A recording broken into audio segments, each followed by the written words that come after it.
Hagajing lekai League 1 hapring ka Lyon Persia eka Marseille.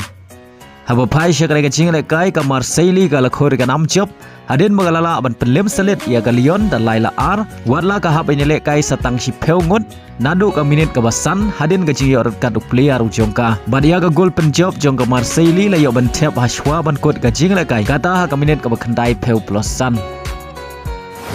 Hagajing lekai Premier League hapring ka Brighton Persia eka Nottingham Forest hagani jing lekai baro artli ki Kynhun kia khai damar ar gol.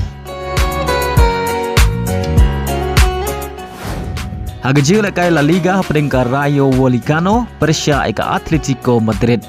hagani jing lekai baro artli ki Kynhun kia khai damar si gol.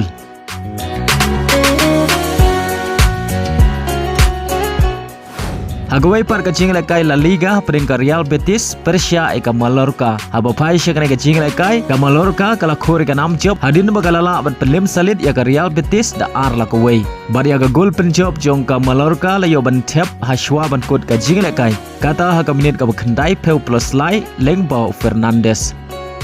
Hagajing lekai Liga Portugal hapring ka Boavista Persia eka Kynhun Di Maria ka Benfica haba pai syakane ka jing lekai ka Benfica kala khori ka namjop hadin magalala ban pelim sok ya ka Boavista da laila non.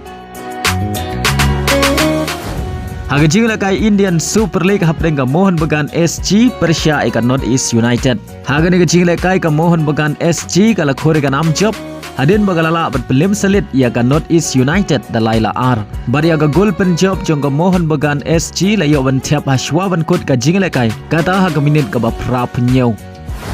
Hagajing lekai King Cup Round of 32 hapring ka Al Hazam Persia eka Kynhun Cristiano Ronaldo ka Al Nassr Henry hagari ka jing lekai Ronaldo klemmi madan haba pai syakane ka jing lekai ka Al Nassr kala khori ka namjop hadin bagalala ban pelim salit ya ka Al Hazam da ar la kawai badia ka gol Pynjop jong ka Al Nassr liyo ban Thep hashwa ban kot ka jing lekai kata ha ka Minit ka bakhandai peu plus r lengbau boshal bar hagane ka jing lekai Sadio Mane liyo ban Thep shigol naga banta ka Al Nassr.